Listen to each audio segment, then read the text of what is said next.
तर ब्रिटिशांना वाटायचं आमच्या साम्राज्यावरचा सूर्य कधीच मावळणार नाही, यावेळेला मोदी हरणार वाटतं तुम्हाला यावेळेस मोदी प्रधानमंत्री होणार नाही। शिवसेना तुटली, शिवसेना वेगळी झाली, शिवसेना उद्ध्वस्त झाली, तरी सामनामध्ये काय आले लोक वाचतात ना। मी देव धर्म काही मानत नाही, जरी मी हिंदुत्वाचा मोठा प्रचारक असलो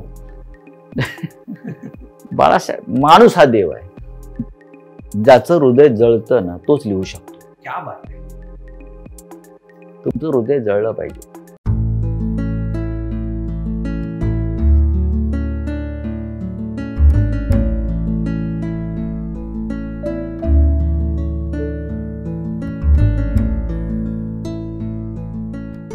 नमस्कार मित्रांनो, मी रोहन धालवलकर, इसाब नीती चॅनलच्या माझी माणसं, हो बरोबर ऐकलत, माझी माणसं ह्या नव्या कोऱ्या कार्यक्रमामध्ये तुम्हा सर्व रसिक प्रेक्षकांचं अगदी मनापासून स्वागत करतो।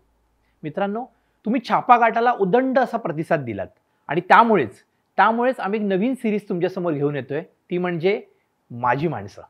मित्रांनो, आज आपल्या भेटीला अशी एक व्यक्ती आली आहे जी माझी आहे, जी महाराष्ट्राची आहे, जी भारताची आहे, सर्वांचे आवडते संजय राऊत सर। नमस्कार संजयजी। संजयजी, माझी माणसं या कार्यक्रमाची सुरुवात तुमच्या हस्ते होते, आम्हाला खूप इसाब निधीला प्राऊड फील होते आणि त्यासाठी सुरुवातीलाच तुम्हाला एक मी पुस्तक देऊ इच्छितो।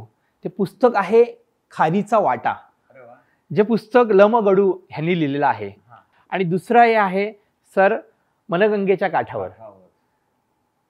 तरी पुस्तक देऊन तुमचं मी इथे स्वागत करतो सर।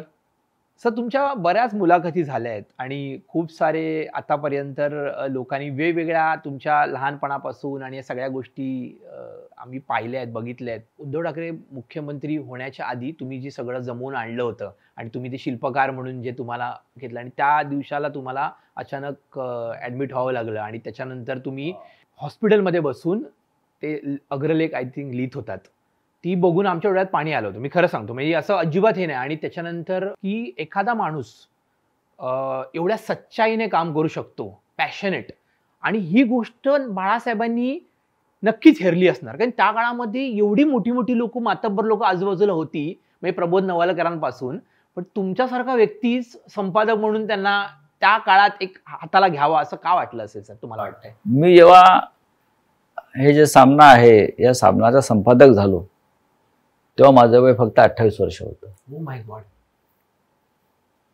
म्हणजे बाळासाहेब ठाकरेंनी जो सामना सुरू केला तो एक राजकीय वृत्तपत्र होतं, मोठा आवाका होता, बाळासाहेब ठाकरे ते प्रमुख होते आणि त्यांनी संपादक म्हणून एका 28 वर्षाच्या माझ्यासारख्या जास्त अनुभव नसलेल्या तरुणाची निवड केली होती। तेव्हा लोकांनी बाळासाहेबांना असं, अरे काय, कोणाला तुम्ही संपादक करताय, तुम्हाला का सामना लगेच बंद करायचा आहे का, टाळं लावायचं आहे का? तेव्हा बाळासाहेब म्हणाले की हाच मुलगा सामना पुढे घेऊन जाईल। आणि तेव्हा मला वृत्तपत्राचा अनुभव नव्हता फार। म्हणजे ज्या दिवशी मी सामनाची सूत्र हाती घेतली त्या दिवसापर्यंत मी कधी बातमी लिहिलेली नव्हती, मी कधी अग्रलेख लिहिला नव्हता, पण नंतर तोच सामना माझ्या अग्रलेखासाठी ओळखला जाऊ लागला।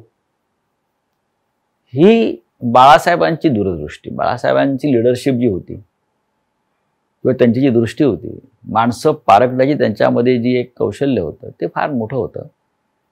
बाळासाहेब ठाकरे हा एक महान माणूस होता आणि त्यांच्याबरोबर मी 40-45 वर्ष सलग काम केलं, मला माहिती आहे।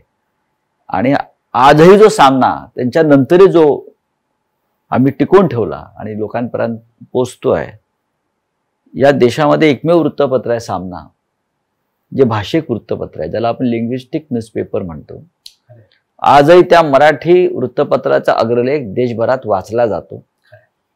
सर्व देशभरातल्या, जगभरातल्या आंतरराष्ट्रीय वाहिन्यांवर सामनामध्ये आज काय लिहून आलंय सांगितलं जातं। ही ताकद वृत्तपत्राची आहे, एका मराठी वृत्तपत्राचे, म्हणजे भाषिक वृत्तपत्राचे। असं वृत्तपत्र देशात निर्माण होऊ शकलं नाही की ज्याच्यामध्ये काय आलं, हे देशाला उत्सुकता आहे की सामना में क्या आया है, सामनात काय लिहिलंय, सामनाची भूमिका काय आहे, हे फार महत्वाचं आहे.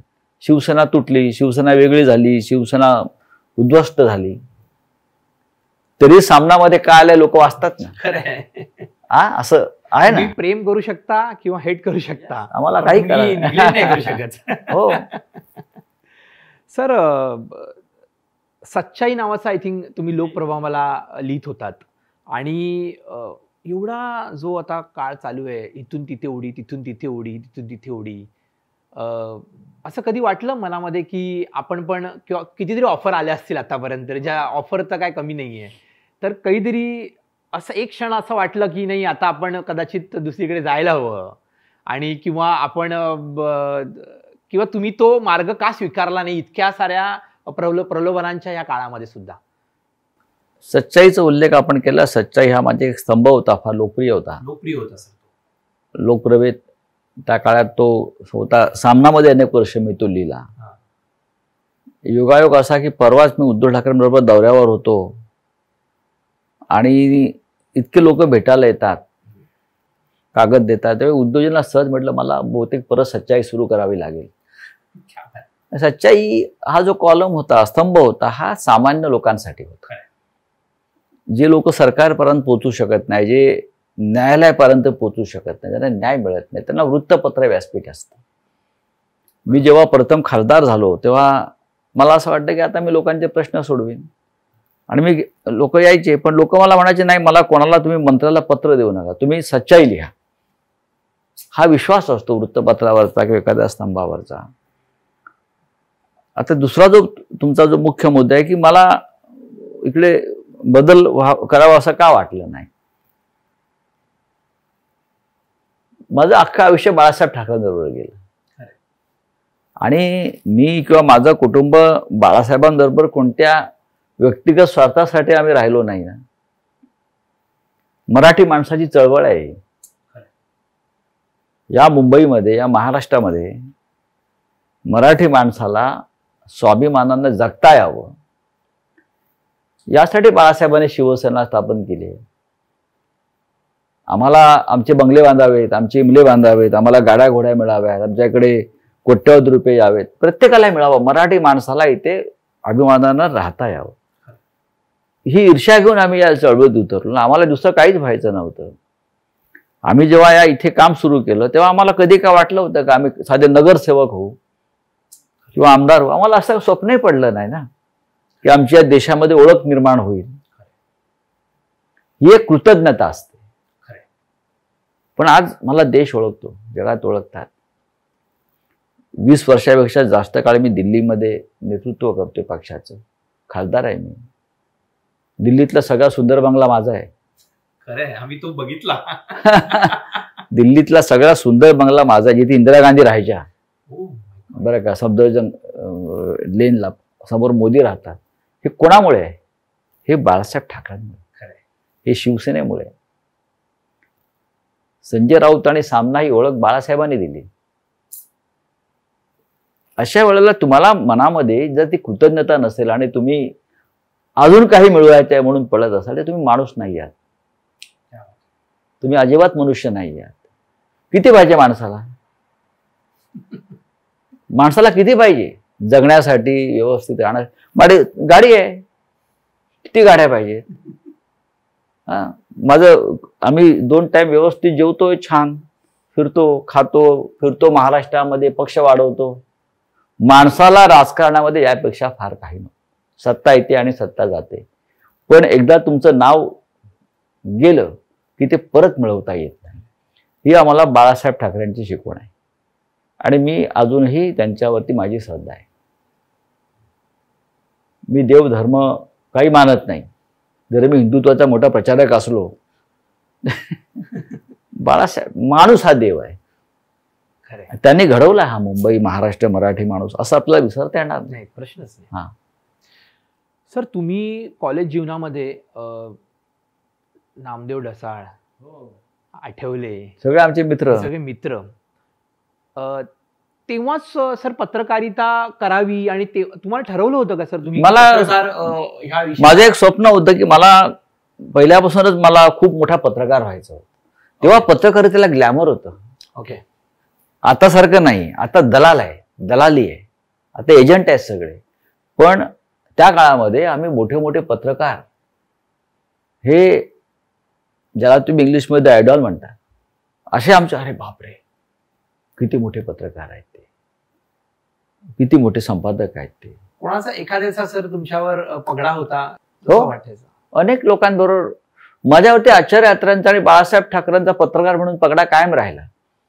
आणि माझं एक शालेय जीवनापासून स्वप्न होतं की मला मराठाचा संपादक व्हायचा आहे, की मला वाटायचं मी मराठाचा संपादक व्हायला पाहिजे. म्हणजे शाळेत असतानाच वाटायचं मला.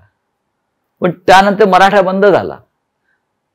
पण मराठाच्या तोडीचं किंवा त्यापेक्षा जास्त प्रभावी असं सामनाचा मी संपादक होऊ शकलो.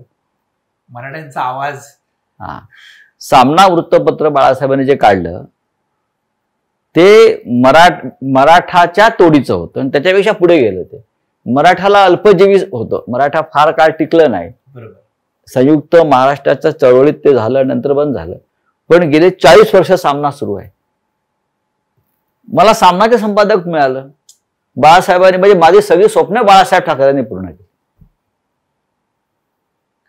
अजून काय पाहिजे माणसाला? आमच्यावरती मी अनेक मोठ्या संपादकांबरोबर काम केलं. मग विद्याधर गोखले असतील, बरं का, लाटे होते, रजनीकांत लाटे,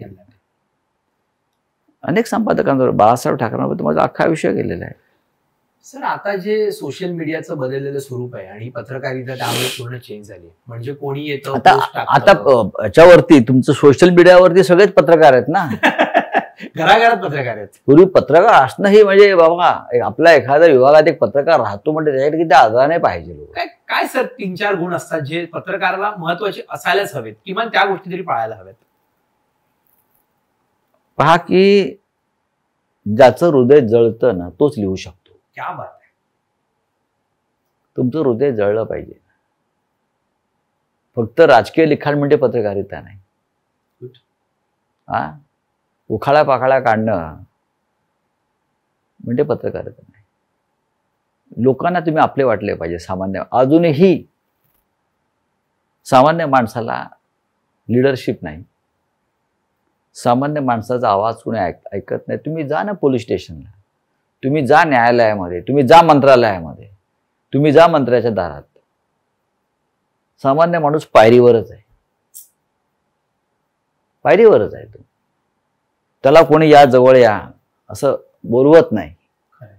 तो आपल्याकडे घुसण्याचा प्रयत्न करतो की हे पहा माझा ऐका, हा कागद घ्या. पण एखादा गाडीतून उद्योगपती आला, श्रीमंत आला, अरे काय म्हणताय, कसं काय, या या या. पण तो गरीब माणसाला आपण बोलवत नाही. हे माझं कायम दुःख आहे. हा, त्याच्यामुळे मी माझ्या आयुष्यामध्ये, माझ्या जीवनामध्ये सामान्य माणसाला फार महत्त्व दिलं की ज्याचा कोणी ऐकत नाही, ज्याला कोणी आपल्या जवळ बोलवत नाही, त्याला मी नेहमी बोलवतो, ये तू बस, काय तुझं आहे.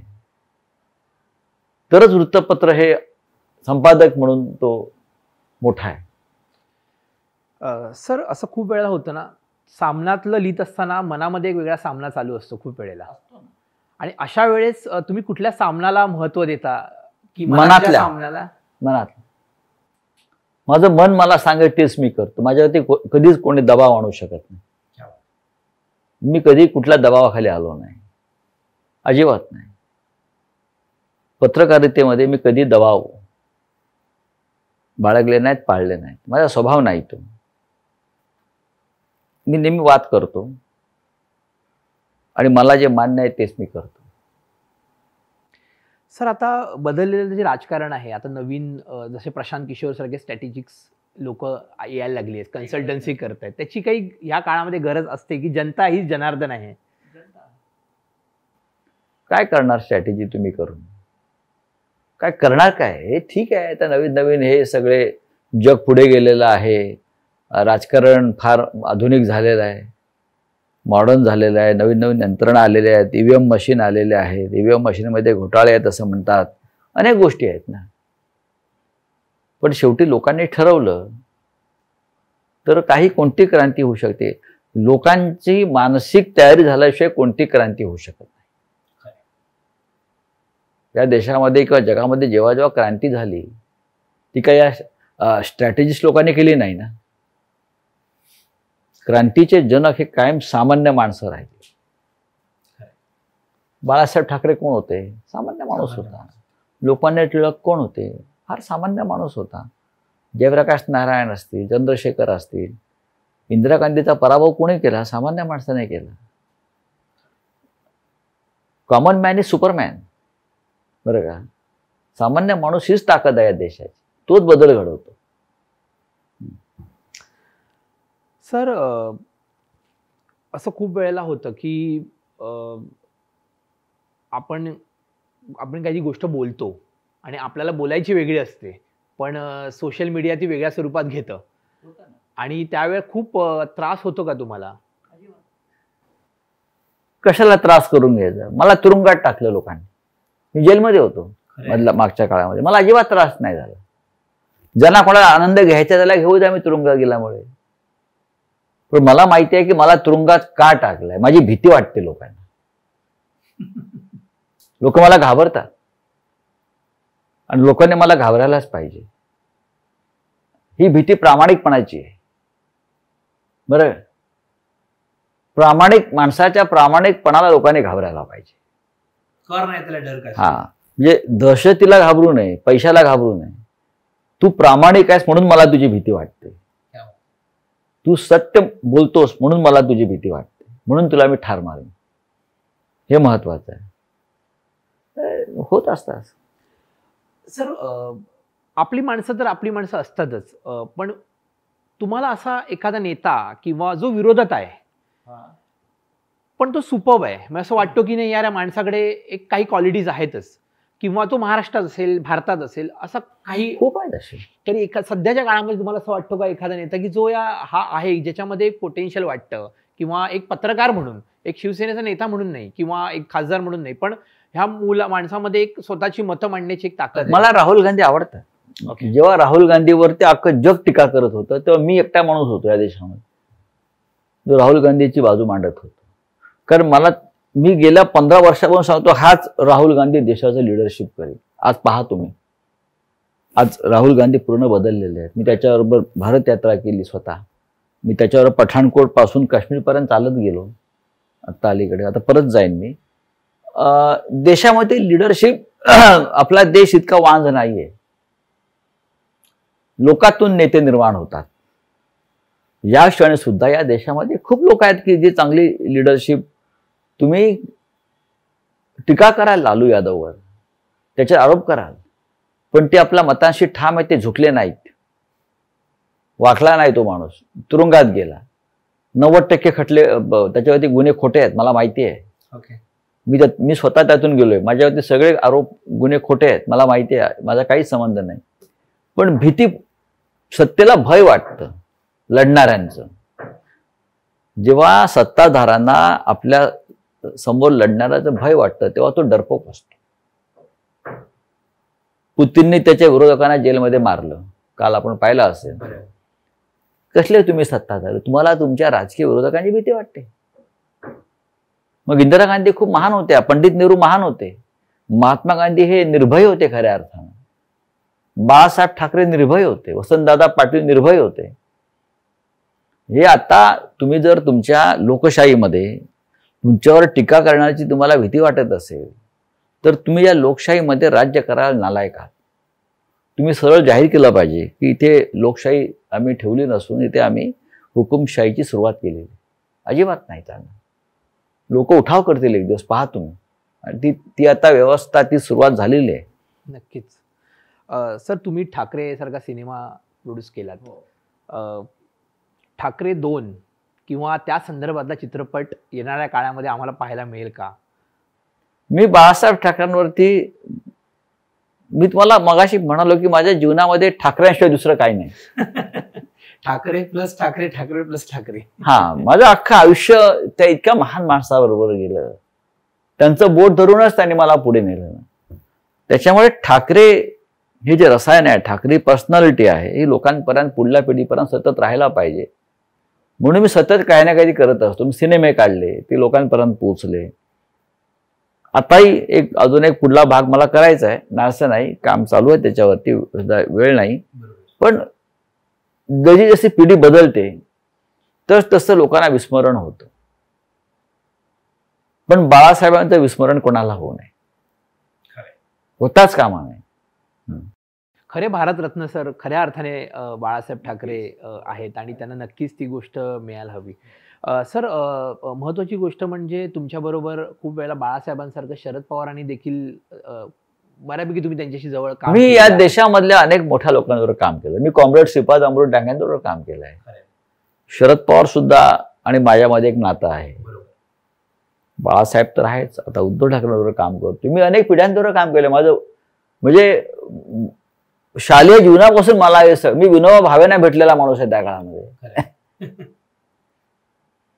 आम्ही असं आहे की जो माणूस चळवळ्या असतो, ज्याला काही आत्मसात करायचं आहे, त्याने राजकीय विचारांची पर्वा न करता त्या क्षेत्रातल्या मोठ्या माणसांबरोबर आपला संपर्क ठेवला पाहिजे. शरद पवारांनी या राज्यामध्ये खूप मोठं काम केलंय.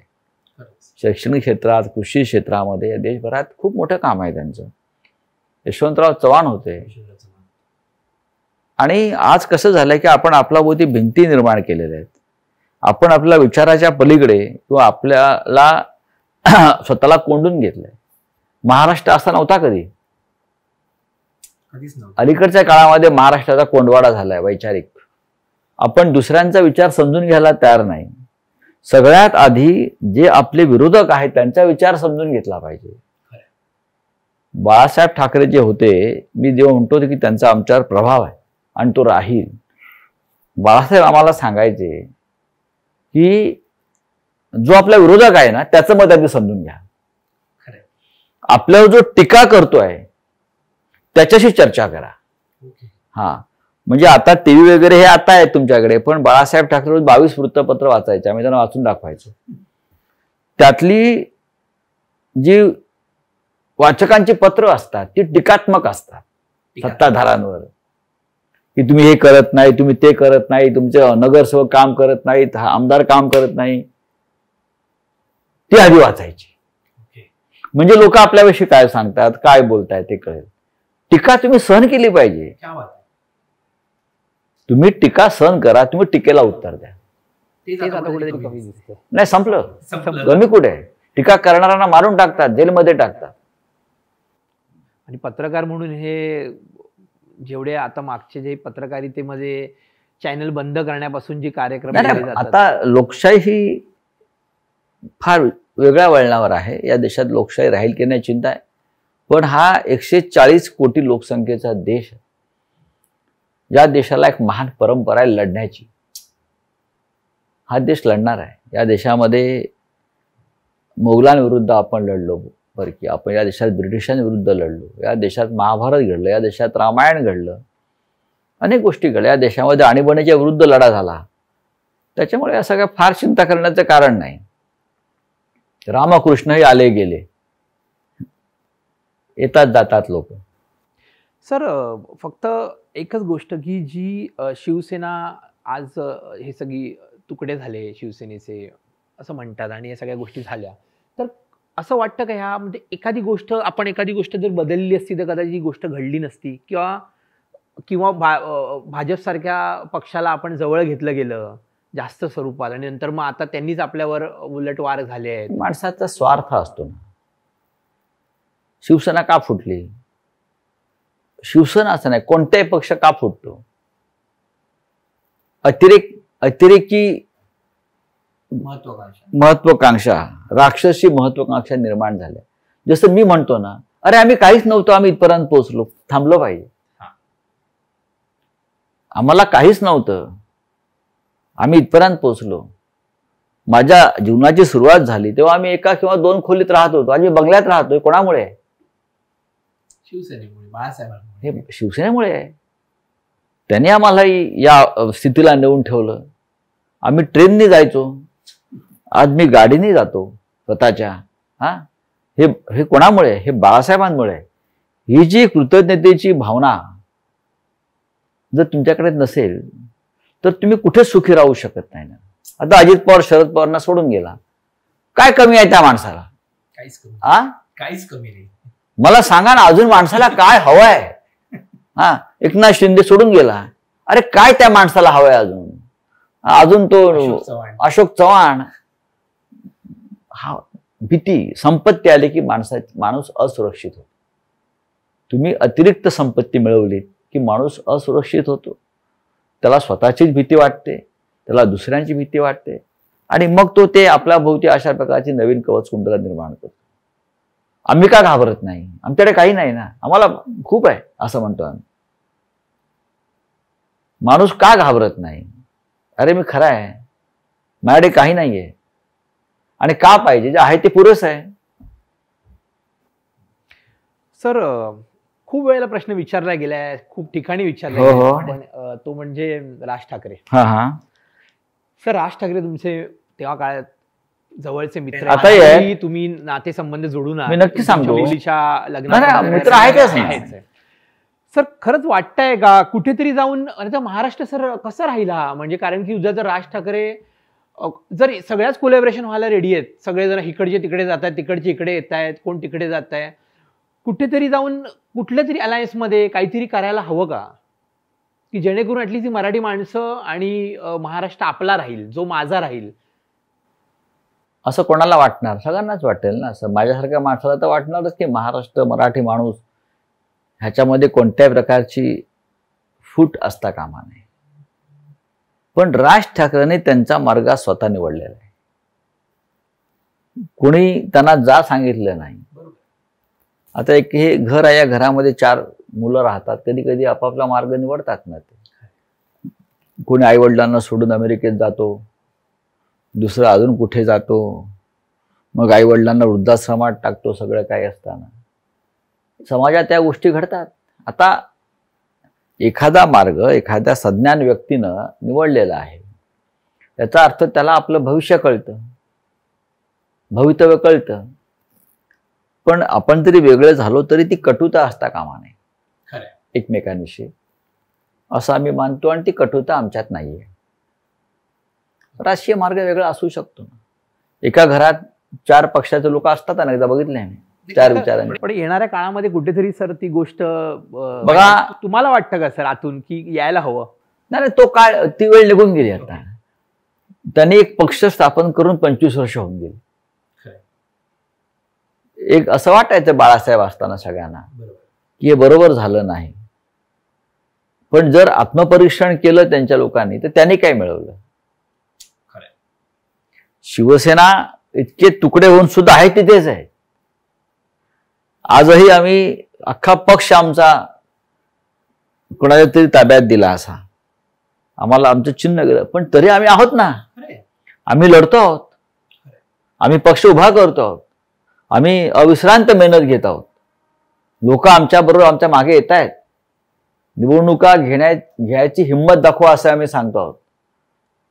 हा विश्वास असल्याशिवाय नाही ना. आता राज ठाकरेंना काय राजकीय फायदा झाला? काही नाही. हे त्यांनी आत्मचिंतन केलं पाहिजे. कारण की सर, हिंदुत्व तर आपला बेस आहे सगळ्यांचा, म्हणजे भारत लेवलला, आणि मराठी ही प्रत्येकाच्या रक्तामध्ये आहे. तर दोन्ही एवढे अजेंडे सारखे असताना, बरं ज्ञानाबद्दल म्हणाल तर दोघंही तेवढेच ज्ञानी आहेत, आणि मनसे काय आणि की शिवसेना काय मराठी माणसांनाही वाटतं. आणि आजही सगळेजण छोट्या आवाजात म्हणतात, अरे एकत्र येऊ दे, मग आम्ही त्यांनाच मतदान करू, एकत्र येऊ त्यांनाच मतदान. मराठी माणसाच्या मनातल्या त्या भावना आहेत ते नक्कीच. पण ती कदाचित ऑर्गनायझर लेवलला कुठेतरी जाऊन मनात जेव्हा होतील तेव्हा होतील. काही प्रश्न सोडवून सुटतात आणि काही सोडून. महाराष्ट्राच्या कुंडलीमध्ये जे आहे ते होईल. तर तुम्हाला वाटतं कुंडली वगैरे हा प्रकार असतो की जो तुम्हाला, कारण की बघा मोदींसारखा माणूस जेव्हा 10 वर्ष, म्हणजे एखादा महादशा असते, अंतर्दशा असते, सूक्ष्मदशा असते, गोचर असते, पण हे कधीच बदलत नाही. 10 वर्ष सातत्याने यश मिळत राहणं, म्हणजे कुठल्याही स्वरूपात असेल सर, असं वाटत नाही आपली कधी कुंडली बदलेल महाराष्ट्राची आणि भारताची? का मनमोहन सिंगलाही काँग्रेसलाही वाटायचं आम्ही अपराजित आहोत. ब्रिटिशांना वाटायचं आमच्या साम्राज्यावरचा सूर्य कधीच मावळणार नाही.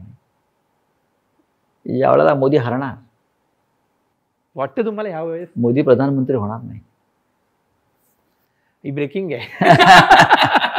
सर, पत्रकार म्हणून तुम्ही सुपर वाहताच, पण जेव्हा तुम्ही घरी जाता आणि घरी आम्ही बघतो की हार्मोनियमवर काही हात फिरवता, तुमचा राजेश खन्ना तुमचा आवडता मित्र होता आमचा राजेश खन्ना, तो राजकुमार, हे माझे दोस्त होते आमचे.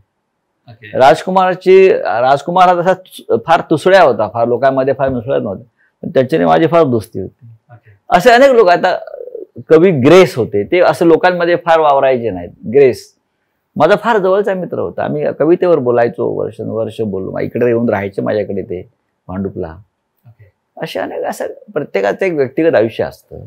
आणि तुम्ही कविता केल्यात सर, लिहिल्या वगैरे कविता? मी खूप वेगळ्या वेगळ्या प्रकारचं लिखाण केलेलं आहे. आणि जसा तुम्ही जो शब्द वापरला इंग्लिशमध्ये, मला इंग्लिश फार येत नाही बरं का. पॅशन, काय पॅशन, लिखाण हेच माझं आयुष्य आहे. मी पक्षाचा नेता आहे, पक्षाचं लिडरशिप करतो, पण शेवटी जर मी कागदाला पेन लावला नाही सकाळी, ते माझा दिवस खराब होतो. मी जिथे असेन तिथे आधी वेळ मिळाला की मी बॅग उघडतो. विमानात जरी बसलो मी तरी बॅगेतून कागद समोर काढतो आणि पेन काढतो आणि मी 2-1 तास लिहित बसतो, माझी कामं करत बसतो. माझे अनेक गाजलेले अग्रलेखी विमानात लिहिले आहेत मी, किंवा प्रवासात लिहिलेले आहेत. जिथे वेळ मिळेल तिथे आधी सामनाचं काम करतो मी. सर, आत्ताच्या राजकारणाला घेऊन काही 2 ओळी ज्या तुम्हाला कुठल्या वाचल्या असतील, कोणाचे, लेखकांच्या, कवींच्या? खूप गोष्टी आहेत. आता सुरेश भटांची ओळ तर आम्ही नेहमी हल्ली सांगतो. उषक काल होता होता काळ रात्र झाली, अरे पुन्हा आयुष्याच्या पेटवा मशाली. बरं का, आज गरज आहे या देशाला मशाली पेटवण्याची, आणि योगाने शिवसेनेच्या हातामध्ये मशाल आलेली आहे. मग सर, खूप खूप थँक्स. तुम्ही इसाब नीती चॅनलच्या माझी माणसं ह्या कार्यक्रमाला वेळ दिलात एवढा, कारण की आता इलेक्शनचा काळ सुरू होईल आणि त्यातही तुम्ही वेळ दिलात सर, त्याबद्दल आम्ही तुमचं खूप खूप आभारी आहोत. तुम्हाला, मला माहिती आहे की जेव्हा ती शाई, त्याचा सुगंध, तो पेपर उघडल्यानंतर येणारा सुवास हा तुम्हाला आवडता आहे आणि तो नेहमीच तुम्हाला आपलेसा वाटतो. सर, तुम्हाला मी माझी माणसं म्हणून ह्या महाराष्ट्राच्या जनतेला आणि ह्या भारतातल्या जनतेला 2 शब्दामध्ये काही लिहायचं असेल किंवा तुम्ही इथे लिहावत, की जेणेकरून आम्ही याचं एक प्रणाम हस्तलिखित बनवणार आहोत. ह्या पुढे येणारी जी माझी माणसं आम्हाला वाटतायत की जी महाराष्ट्रासाठी, देशासाठी काहीतरी वेगळं करून गेली आणि कायमस्वरूपी आमच्याकडे राहावं, म्हणून सर तुम्ही 1-2 शब्द ह्यावर लिहावेत, जेणेकरून आम्हाला त्याचा एक, आणि खाली तुमचं सुंदर हस्ताक्षरात आणि द्यावं अशी आमची इच्छा आहे. माझी माणसं.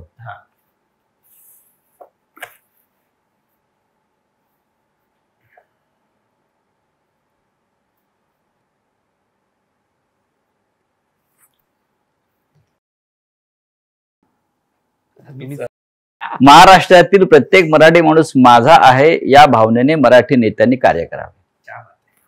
मराठी माणसासाठी बाळासाहेबांनी केलेल्या कार्याचे विस्मरण होऊ नये. धन्यवाद सर, तुम्ही इथे आलात आणि मनमुराद अशा आमच्याशी गप्पा मारल्यात, पत्रकारिता समजावून आम्हाला सांगितलीत आणि काय करू नये हे पहिलं आज आम्हाला कळलंय. आणि पत्रकार म्हणून किंवा जनता म्हणून काय करायला हवं हे देखील येणाऱ्या काळात जनतेला कळेल. आणि सद्विवेकबुद्धी देऊन कुठेतरी शिवसेना, मराठी माणूस आणि तुमचं जे स्वप्न आहे भारतामधलं, कारण की काही दिवसांपूर्वीच मी बघितलं हातामध्ये तुमच्या बॅग होती आणि अर्थसंकल्प तुम्ही मांडणार आहात येणाऱ्या काळामध्ये, आणि म्हणतात की लॉ ऑफ अट्रॅक्शन असतं आणि ती गोष्ट घडत असते. कारण की मला माहिती आहे की तुम्हाला मराठा नाही मिळाला पण सामना मिळाला सर. त्यामुळे मला नक्कीच अशी आशा आहे की एक दिवस का होईना तुम्ही या भारताचे नक्कीच अर्थमंत्री म्हणून काम कराल, अशी आम्हाला नक्की आशा आहे. आणि ईश्वर चरणी हीच प्रार्थना. खूप खूप धन्यवाद सर. धन्यवाद. धन्यवाद. जय महाराष्ट्र. जय महाराष्ट्र.